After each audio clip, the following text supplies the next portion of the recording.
What's up guys, it's Average Old making average content for the average viewer, and today I want to show you guys my best Cold War class setup for the AK47. In the background I have some gameplay for you showing off the build and how the gold camo looks on it. Unfortunately for some reason my PC didn't record the game properly, so I've had to use the footage off of the theatre mode, and for whatever reason there isn't any hit markers and my character model just straight up vaporizes every time I die. But hey, at least it's not lost forever.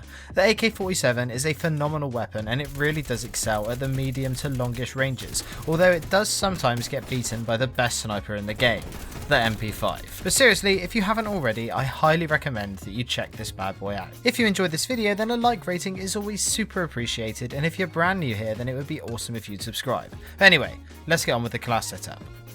Okay. So here is the class setup for the AK47. Like I said, I'm going for more of a mid-range build with this, so we're not too up close and personal and we can sit back and use the gun to its best strengths. So as for the class, I'm running stim shot, frag and field mic. The reason I'm using these is mainly because if you use stuns or flashes, if you're up against good players, the majority of them will have tac mask on, which makes them pretty much useless. Also, I find that having stim shot on allows you to re-peek after you've been shot a few times and challenge the opponent back a lot quicker than he'd be expecting. The field mic goes without saying. In my opinion, I think it's the strongest field upgrade in the game at the moment, and if you can really use it to its full advantage, then it will really help you out a lot.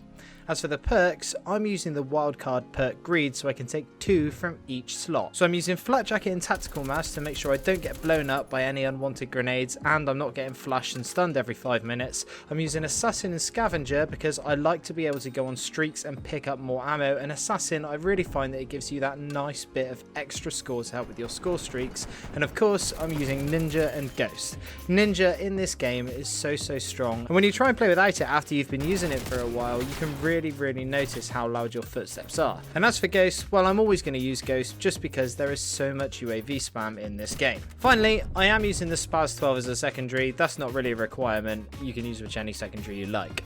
Okay, so let's get on with the meat and potatoes, the AK47.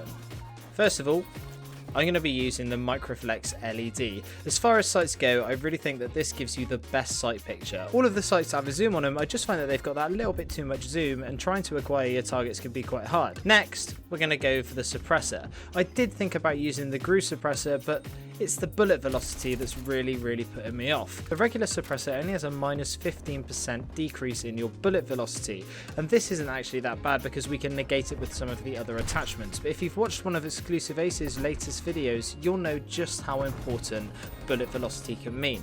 In this game, bullet velocity can be so slow that if you and your opponent both shoot first, if he has higher bullet velocity, you will die first. So moving on, we have the barrel. I've and ahed about this one a lot, but I've settled on the 18.2 inch VDV reinforced barrel. The reason being is it gives you that effective damage range boost of 100%, which means that you can really pick off targets at range, plus it gives you that plus 40% bullet velocity, which makes up for that suppressor and gives you a little bit extra as a sweetener.